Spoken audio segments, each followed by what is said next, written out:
All right, y'all. All right, y'all. This one's called "We Are Done with the '90s" by Jimmy High Roller. Let's get into it.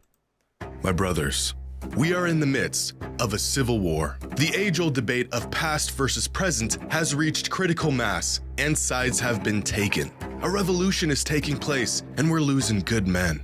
Old school versus new school. Back in the day versus modern day. A story as old as time itself. I tried to ignore this bloodbath, but just when I thought things couldn't get any worse, it all got so much worse. We done with the 90s. Film of NBA games from the 80s and 90s coming to light, showing that the good old days were in fact not that good. This whole time, the punishing defensive legend was actually just a bunch of plumbers camping out in the paint looking for someone to hack. Shots clanking off the backboard, players running around aimlessly, wreaking havoc.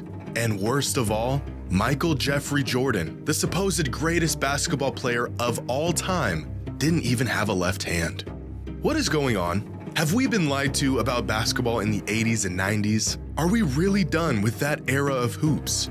Bro, I feel like people, you could cherry pick anything. You could go find highlights of any player and find like where they messed up, the mistakes that they had, losing the ball, air balls we just saw a Rudy Gobert air ball. I mean, I know we seen LeBron, Kobe, we seen everybody air ball. So this is this whole trend we done with the 90s. I mean, hey, I guess some people feel some type of way about it. But what I will say is people, I guess we could say old heads, are always calling out, oh, the game sucks now, this, and that. So they're just getting some of the favor returned at the end of the day. So, I mean, hey. Or are we being deceived by lowlights, misinformation, and cherry-picked clips? Well, I think I've got an answer. And some of y'all ain't gonna like it. Ooh, this is good. Let's go.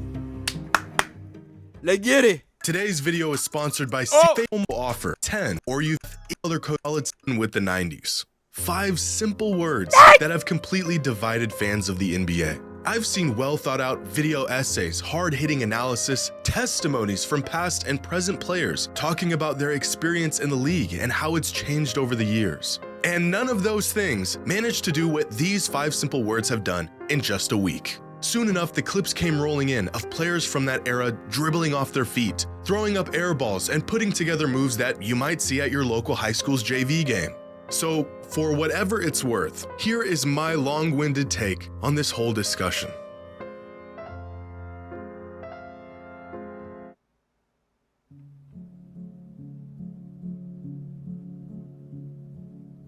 We found the tapes. I want to begin by saying what this discourse has taught me more than anything else is that NBA fans today never actually took the time to go back and watch games of the past. Brothers, I have been harping on this for years, begging for fans of the game, whether you are new or have been watching for years, to just go back and watch full games. Not highlights, not clips, full-length games of eras from the past. And after seeing this discussion devolve into where it is today, it is clear to me that most people never take the time. I'm seeing countless fans have this sort of awakening as they're watching films of these old games as if the footage was buried or lost and it's finally being unearthed for the world to see.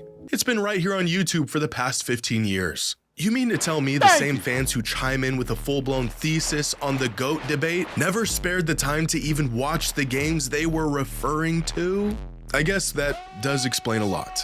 Now, I'd like to think I'm somewhere in the middle on this whole discussion. I have said on multiple occasions that players in today's NBA are simply more skilled than players of the past, which has resulted in bigger stat lines and higher point totals than ever before. It's not the defense that has gotten worse, it's the offense that has gotten better. That whole spiel.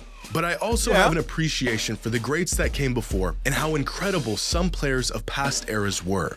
In fact, I almost feel like I'm hallucinating seeing this 90s basketball slander campaign unfold in front of my eyes. It feels like everyone's perception on the age-old debate changed literally overnight. I know that's not the case, but after seeing all of this play out, it sure feels that way. But today, I'm not just gonna show you some cherry-picked clips or unhinge this narrative even further. I'm gonna show you real film, real data, and proof of how we might actually be done with the 80s and 90s. And of course, if Michael Jordan really had no left hand. Spoiler, he did. See, man, you watch some clips, watch some highlights, watch the full game, get the full experience, and then make your judgment from there. Obviously, players have evolved way past than what any of these players were at. It was just the significance that it happened, because I feel like today players game is a lot more heavy on offense.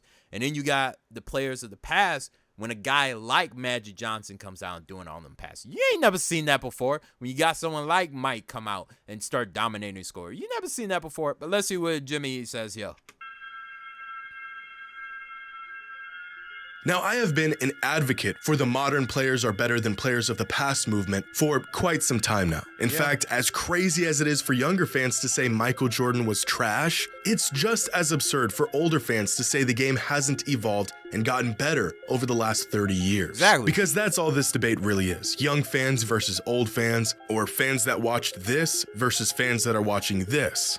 But objectively, players today are much better than they were in the 80s and even the 90s. And specifically, the lower end of the talent pool in the NBA today is vastly better than it was in the past. I think great players would be great in any era, but with the spacing, the shot making, the emphasis on offense as opposed to defense has made the depth across the NBA today just way ahead of where it was in the 80s and the 90s. There was, without exaggeration, guys in the NBA throughout the 80s and 90s that were on NBA rosters just to accumulate fouls and sit in the paint and be big. Some of these players were offensively inept, and that was okay because their role was not to create offense. But in today's NBA, where offense reigns supreme, there is no room for these players. Now, you could and should go back and watch film of games, not highlights, from this era and see just how limited the skill sets of some of these players were. The shot making, for the most part, was limited to set jumpers, slashers coming downhill for layups, and big men trying to muscle their way to a bucket down low in the midst of what appears to be a wrestling match. Exactly, man. The game over time has evolved. You ask any of the greats, they never say, oh, this is the GOAT, this is the greatest, oh, this, and that. They always say it's the person that is involved in the game to the next level. I mean, Steph Curry, obviously he had his dad, Del Curry, and Del Curry was a great shooter, but he's nothing in terms of volume and three-point percentage of a Steph Curry. That didn't exist. Larry Bird was a great shooter for his time, but in terms of volume, in terms of percentage, he ain't Steph Curry, and it's okay. They both still great. They're both still amazing legends, and Steph Curry obviously is going to be in the Hall of Fame, like Larry Bird. They're both still Hall of Famers, but the game has evolved.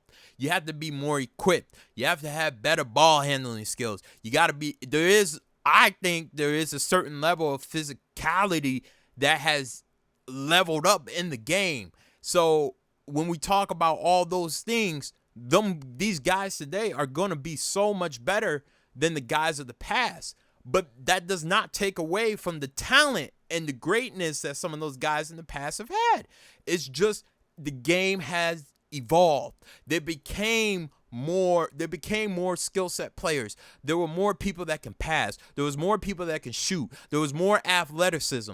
There's just more all around, more stamina. However you want to look at it, there's just more today. But it does not take away from great players of the past. Catch a player off guard with the double team, and they immediately pick up their dribble. Simple things like guards turning their back to the basket 20 feet out instead of creating space off the dribble. Even players looking down at the ball while trying to get out on a fast break was very common in this era. And these aren't lowlights or cherry-picked incidences. This is just what the game looked like 35 years ago. But even without film, nearly every metric suggests modern players are more capable of players in the past. Free throw percentage was worse, three-point percentage was worse, turnover percentage was higher. They used to shoot more free throws, but still ended up with far less points. Now, this is not to say that this era of hoops was trash. That's just disingenuous and flat out wrong. These were the best players in the world at the time. It was just simply not as good as what it is today. But maybe there's another layer to this that needs to be factored in to really understand why these players were not as skilled as the players of today.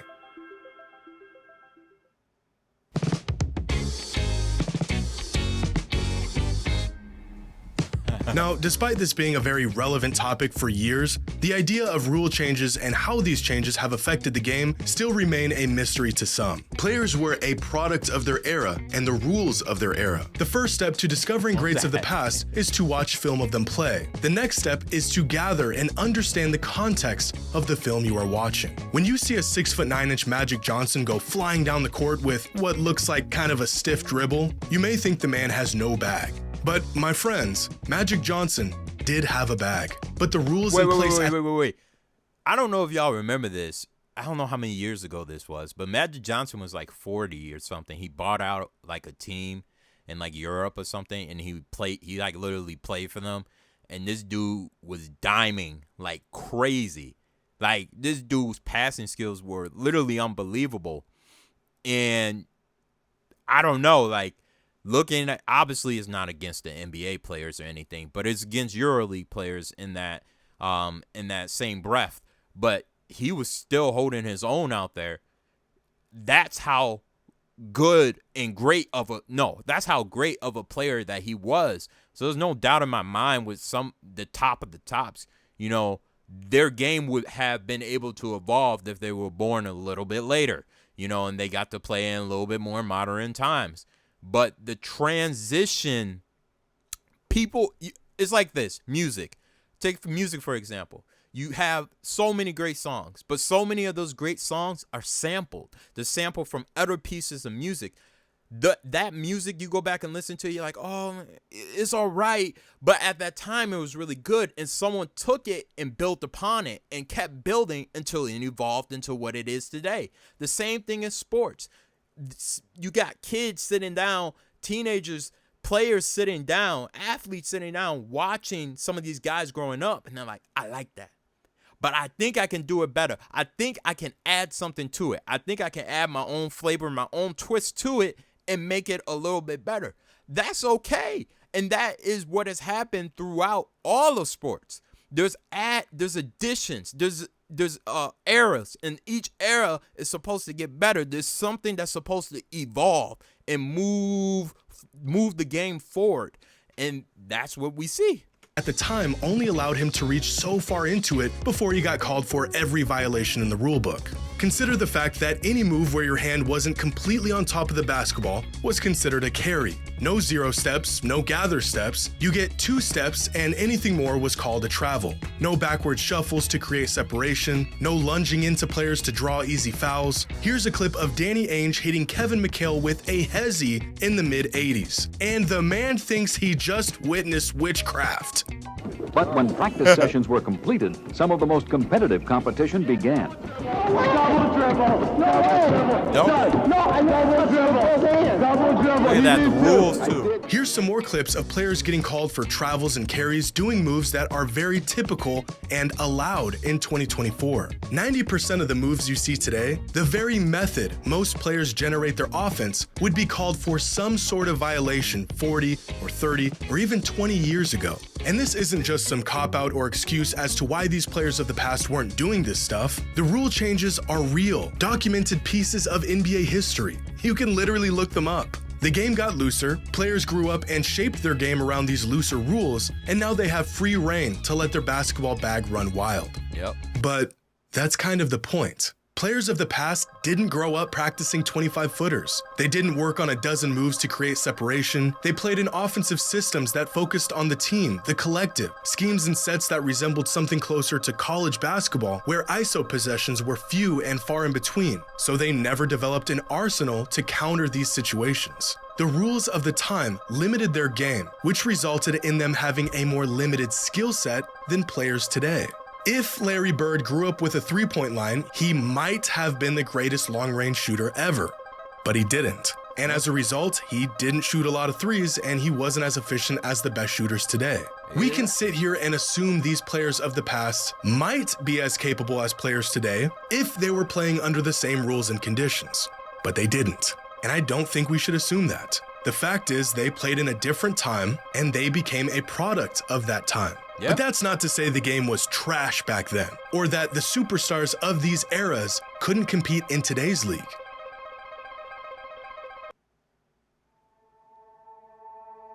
Thank you for posting this video. Ah. Now, as time goes by, I think it's easy to forget just how long ago 1980 was. 44 years ago, if my math is correct, which is in fact a very long time ago. In 1985, Magic Johnson won an NBA title, Larry Bird won the league MVP, and Michael Jordan won Rookie of the Year. That was 39 years ago from today, which is the same exact amount of time that has passed from that 1985 season to the year the NBA was founded in 1946. Look at these clips. Do you think these players could compete with the likes of Bird, Magic, and Jordan? Let me answer that for you. No. But take the best players of the 80s and 90s, and could they compete in today's league? Absolutely. Give these guys some credit. Watching this today is the equivalent of watching this in the 80s. And yet this product is vastly closer to the basketball we see today than this product was to what fans were witnessing in the 80s. In fact, we can use different superstars as sort of a cross-generational measuring stick to see just how stiff the competition has been over the years. Larry and Magic played Michael, who played Kobe, who played LeBron, who has played the players of today. And nowhere down this timeline was there any real jump or fall off in production or level of competition from one era to the next. Yeah. Each era had their stars. Those stars crossed paths with stars of other eras, and no one era was clear-cut ahead of the other. If the 80s were so bad, then why did players of the 90s have to wait for those guys to get old and retire to have a shot at winning? And if the 90s were so bad, then why did players of the 2000s not win until those guys retired? We don't need to assume that adjacent eras could compete with one another because we actually saw it. MJ struggled with some of the guys that came before him, Shaq struggled against Hakeem and Kobe struggled against MJ, LeBron struggled against guys like Duncan and Dirk, and players of today have struggled to get past some of the older players in the league who are a product of the previous era. Now, it's done. That settles it. This settles it. The debate is done. We're done. We are done with the debate. what we shouldn't do is jump 3 or 4 eras at a time, ignoring entire decades of evolution and saying the game back then was better or even as good as it is today. At a certain point, the knowledge and wisdom that comes from actually witnessing decades of NBA history like some older fans have becomes skewed and watered down by nostalgia and a generational bias. Superstars are superstars because their game transcends the era they played in, but they also played in an inferior league. These two ideas are not mutually exclusive, and although generational talents of the past would do just fine today, this same logic does not apply to the vast majority of the league throughout the 80s and 90s.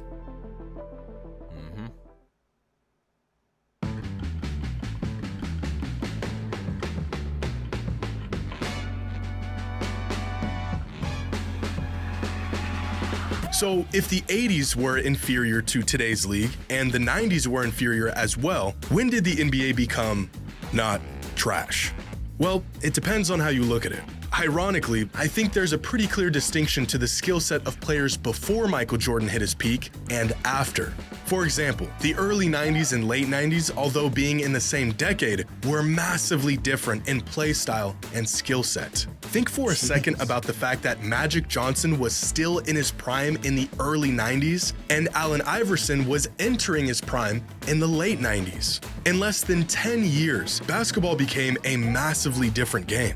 By the late 90s, the players who grew up watching Jordan fly through the air and slice up defenses were in the league and were reshaping the role that perimeter players played. Guys like Kobe Bryant, Allen Iverson, Ray Allen, Stephon Marbury, Grant Hill, Tracy McGrady, Vince Carter. All these guys came into the league around the same time and were products of what they saw MJ do throughout his career. Players with a skill set that more closely resembles what we see today than it did to the skill sets of players of the 80s and even early 90s. This is where I think most fans might make the distinction of when the league really took a leap not in competitiveness, but rather play style. You can go back and watch these guys play, and it's not too different than watching an NBA game today. Or you can point to the shift in play style that happened in the late 2010s, after Steph Curry redefined what makes a great championship caliber player, and the league adjusted to this new three-point heavy, perimeter-focused style of basketball. Similar to Jordan, the kids who watched what Steph was doing in the mid-2010s emulated that style of play, tailored their games to it, and are now in the league doing things that only Steph could do a decade ago. So if we're done with the 80s and 90s, where can we look back and no longer apply this era tax on these players? I think most fans would agree that the turn of the century is where the modern era of hyper-skilled players began. You can say objectively that this era was not trash, and most players of this generation would do just fine in today's league. But if that is the case, then modern NBA fans are holding a ticking time bomb, and they might not even know it. The game's about to change. It's about to change again.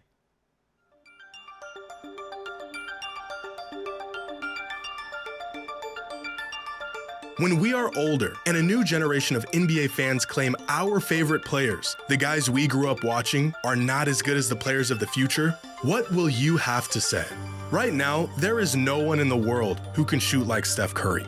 But inevitably, there will be. And eventually, there will be many players who can shoot like him. His records will fall, his percentages won't look as good through the lens of 2040, and although his legacy will be cemented, his actual game will be put into question. And based on the arguments I'm hearing today on why past players were trash, we will have nothing to say that will change their minds. We know that Curry was the first to do what he's doing. He is a pioneer of the modern NBA. We have context to back up our claims. But if we aren't willing to hear older fans out today, what makes us think younger fans will hear us out in the future? Mark my words. There will be a day when young fans will go back, watch film of LeBron, and say he couldn't compete with players of the future. In fact, it's already happening. Fans saying he has no bag. Younger players putting up bigger numbers than he ever did. Skill sets a bit deeper with games that look more polished. It's all fun and games now to crack jokes about past eras. But our day will come too, and it ain't gonna be pretty. But Giannis could only run and dunk. Your era was trash. Y'all had a dude who couldn't get 2 feet off the ground running the whole league. You can scramble to pull up clips and show the numbers, but their minds will already be made up. This is why I think it is so important to have genuine, thought-out discourse about the game if you're truly a fan of it. But to all of the older fans out there, you kinda started this whole thing. For years, we heard y'all badmouth modern players, saying the league is soft, players today couldn't compete back then. Back in my day, real men played the game. Y'all cannot be mad that some fans are done with the 80s and 90s when y'all never even gave modern basketball a chance. Sure, a lot of fans never took the time to go back and watch the greats of the past. That is very true, bro. Fans of the past, they always are on that. Oh, he trash. He couldn't do this, and that. Oh, bad. He would have got handled. All that type of stuff. Man, stop playing. There's discourse on both sides. There's people complaining on this side. There's people complaining on that side. Regardless of the situation, they're all good players. Why is it always a debate? Why can't we just appreciate the players? I mean, I look at a league like soccer. Come on, bro. They appreciate players on both sides. On both sides of the timeline, bro. Just appreciate them while they're here. And then, you won't be so hurt when they're gone. What we're seeing now in today's NBA is something that we ain't never seen before. What they saw their time in the NBA was something that they never saw before. And what the kids of the future will see is something that none of us have seen before. With that being said, appreciate the game, man. Appreciate the game. Past. But let's be honest for a second. Older fans don't watch games today. They catch a stray clip on Facebook of LeBron flopping, and like an echo chamber of disgruntled old men, they just start firing away in the comments, agreeing with one another. Yo, LeBron has to get some of the most hate. It's the most ridiculous thing, bro. He does something that somebody else already does. Oh, LeBron, the flop, the this, the that, the switch. Man, bro. He has to get some of the most hate for at this point, it's kind of for no reason, bruh. Oh, I'll never forgive him when he went to Miami. Please, bruh. Get over yourself, man. Y'all asked for this. I've been watching the NBA since the mid-2000s. Kobe, D. Wade, McGrady, Iverson, Shaq, Nash. Those were my guys. but I can acknowledge those greats and say they were incredible while also acknowledging that that version of the NBA as a whole was not as refined or as good as it is today. Now, will I be able to make that distinction in 20 years when some snot-nosed brat tells me my glorious king was trash? I'm not so sure. I like that.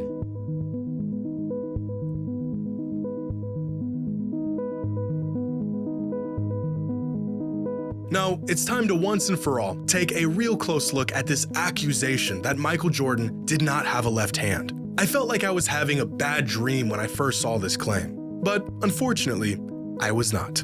I feel like no one actually believes this. This is just some high-level trolling. But in an effort to stop this nonsense from spreading any further, I have no choice but to take these accusations seriously. So I selected 8 random games ranging from Michael Jordan's rookie season all the way up to the mid-90s, and play by play gathered all of his possessions throughout these games, charted when he went to his right, when he went to his left, and what those possessions resulted in. And here is what I found. Jordan made a move with his left hand or his right hand 227 times. Of those 227 moves, 121 of them were with his right hand and 106 of them were with his left hand.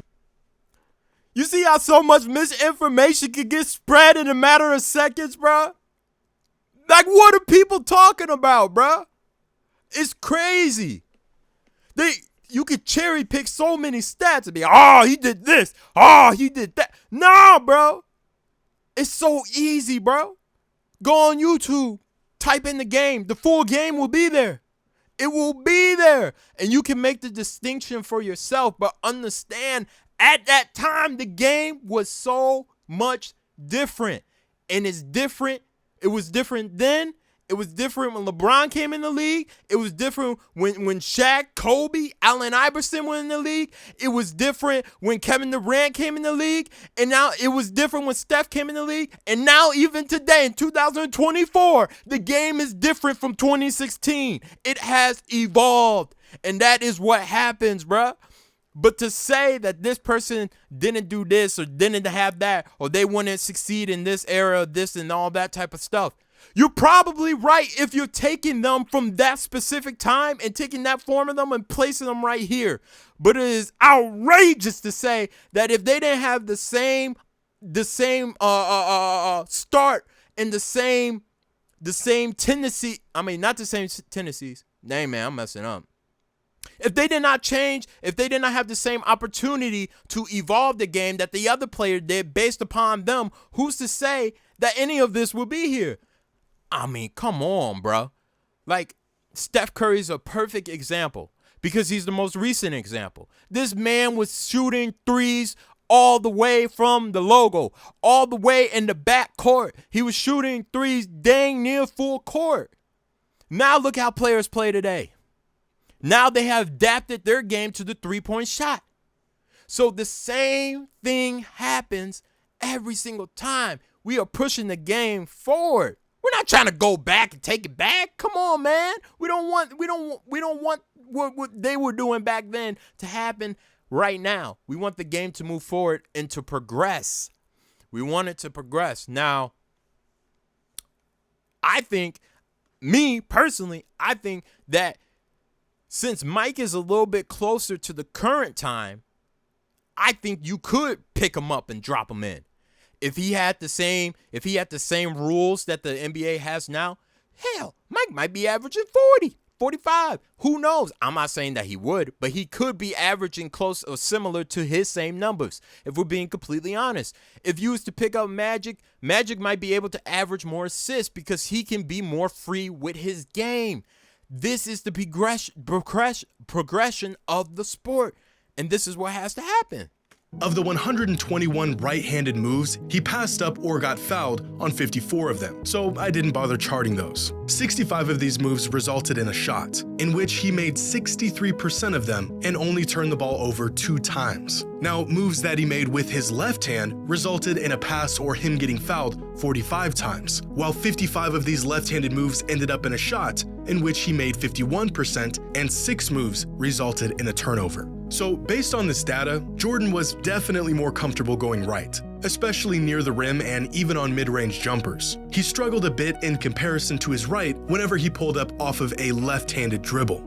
But overall, Jordan went to his left 47% of the time, and although it was his weaker hand, he was still above league average even while going to his left. But 8 games in 350 minutes of basketball is a relatively small sample size. So I looked into it further and found this: a detailed breakdown of Michael Jordan's shot chart and shot tendencies in 3 seasons from 1990 to 1992. 126 games and over 4,800 minutes in total, tracking exactly what Michael did on the court for 3 seasons. And here's what the data shows. In total, Michael made 1,074 moves in isolation, going either to his right or to his left hand. 48% of those moves were with his right hand, and 52% of those moves were with his left hand. When going to the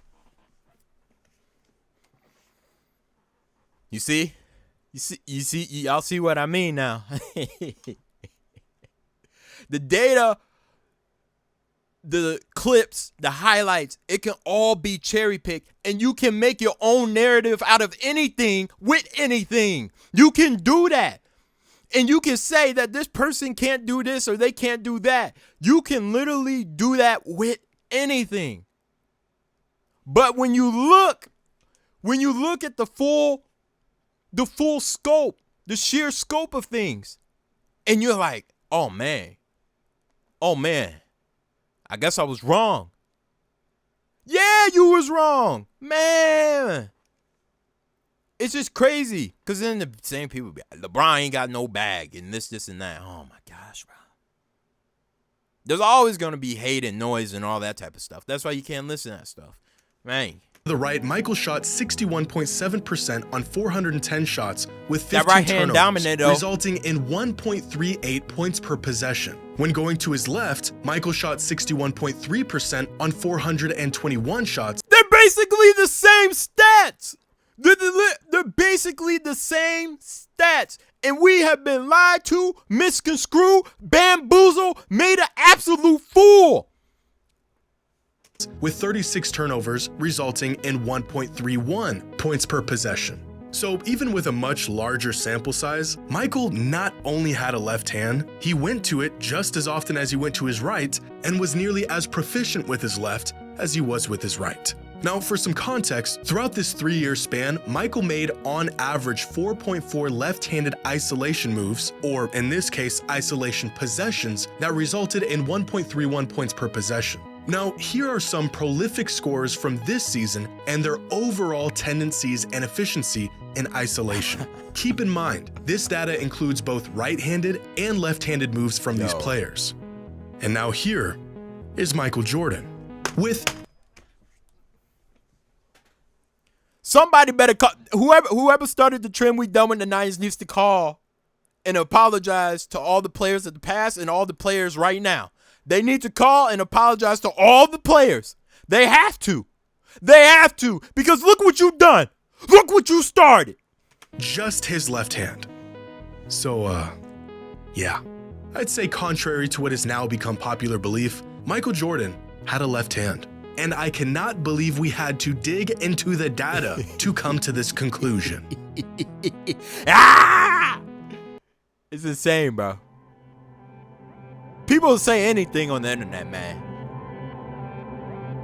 They're all great players. I think the overall idea that the 80s and 90s were a far less skilled time in the NBA compared to today is probably fair. I mean, you'd be crazy to think the game hasn't evolved in 4 decades. But to say the league was trash back then is just wrong. I think more than anything, it's the style of play and the way basketball games would unfold back then that really throws some fans off when they go to watch film of these old games. It's like looking at a box score from the mid-2000s and thinking everyone sucked because the games finished with final scores in the 80s. But the players weren't bad, it was just a different game back then. It was slower, more methodical, more team and scheme-based than it is today. And similarly, I think you could say the 80s and 90s had its fair share of bad basketball. But that doesn't mean all the players were bad, especially the superstars of those eras. That was just the state of the game they were playing in. I think some older fans have a skewed perception of how good the game was back then, But I also think they just genuinely liked that style of ball regardless of the evolution of the league.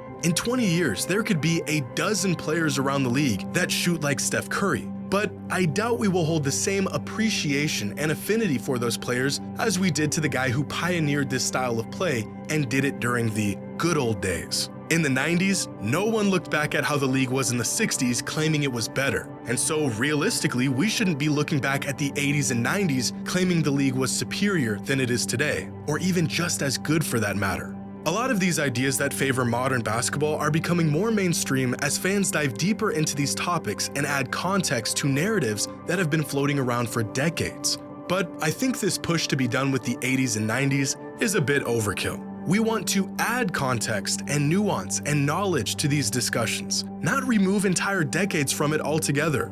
Sadly, I don't think any of this has or will change anyone's mind. This revolt against old school ball was either confirmation of what you already thought, or this entire discussion is just blasphemy to you. Are we done with the 80s and 90s? Maybe, but for the sake of the game and the greats that paved the way, I sure hope not. For real, man. W video, bro. W. This is a pretty good video. It's always good to put things in perspective, man. Always a good thing to put things in perspective. Hope y'all like that, man. Hey, if you're watching this, make sure you hit that sub button. I'll catch y'all on the next one.